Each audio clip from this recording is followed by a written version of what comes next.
No one will claim that Renown, the medieval European flavored base building survival game, is bringing brand new ideas to the genre.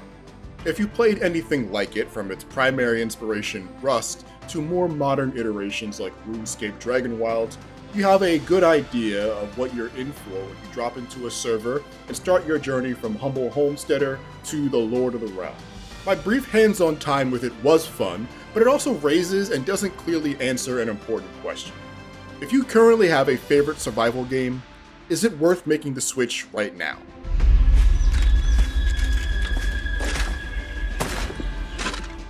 My crash course started with a tour of some aspirational structures that were all built with in-game resources.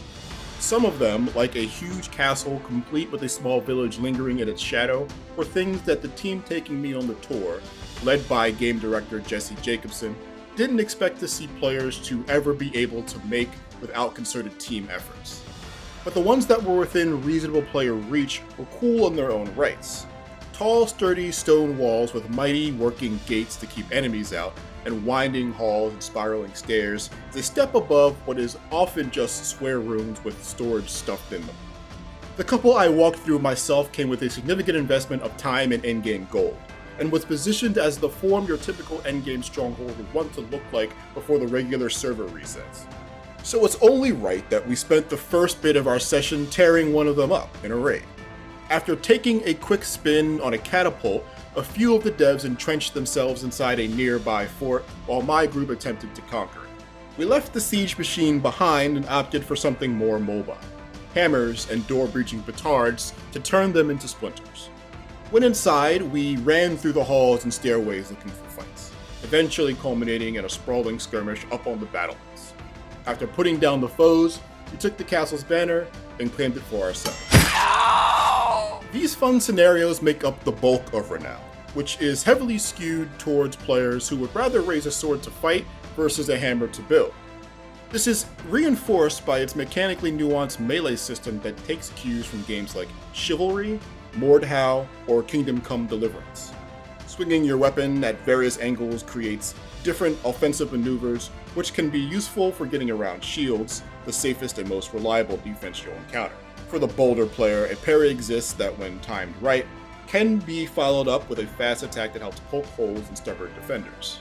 In one-on-one duels, all of this nuance shines and creates a tense back and forth that you won't find in simpler melee systems.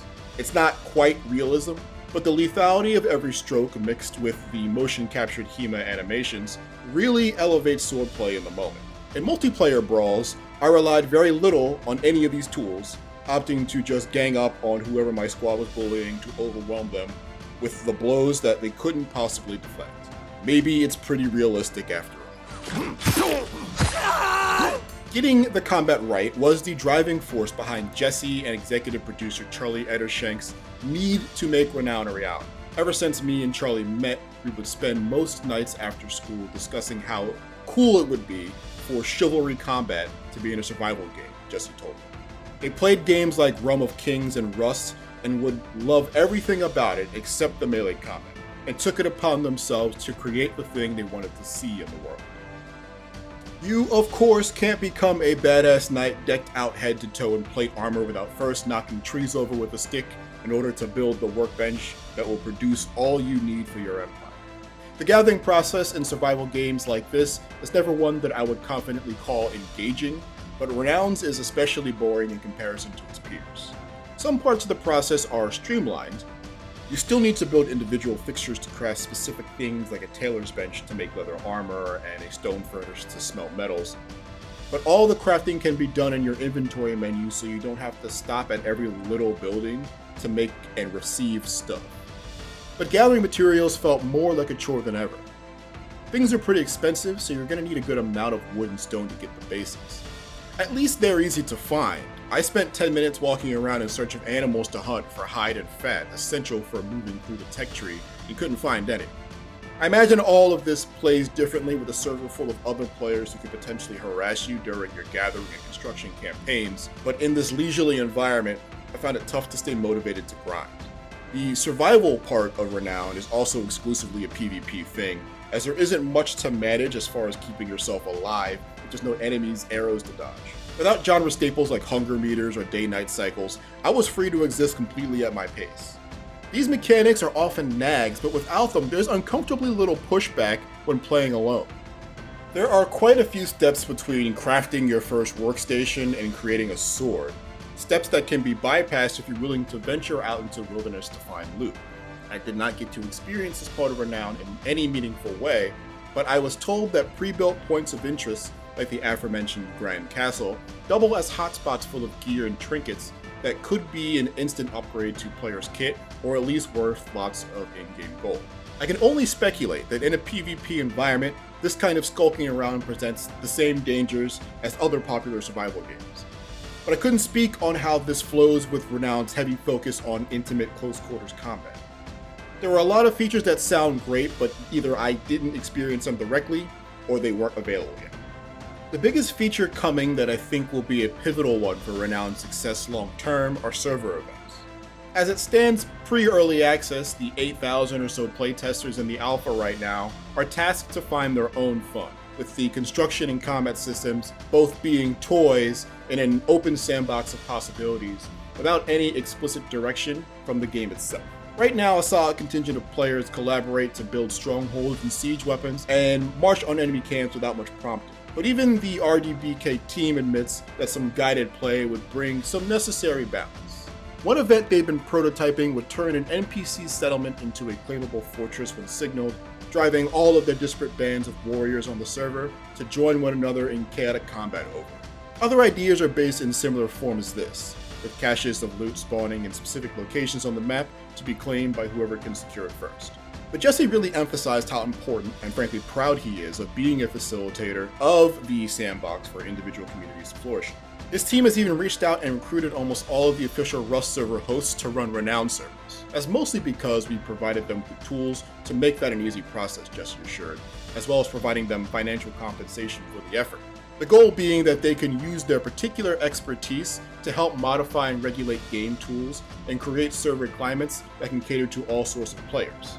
Maybe I'm not the only person that thinks the grind speed is slow, as there could be a server that picks up the pace or starts players off with kits of goods to get them out of the blocks faster.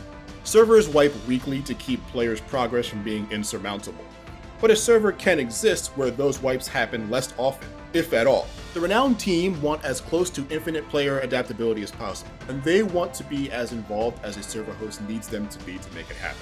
Quote, "We think we have a good idea of what makes the most enjoyable gameplay aspect, but we're not going to kid ourselves and think that no one else can think of something better inside of the sandbox." End quote. A lot of the ruggedness of Renown's alpha state is manageable, and is probably even great when you have a dedicated community to play it with. But there are a few pain points that are going to make it a tough sell for people not already bought in for the long haul.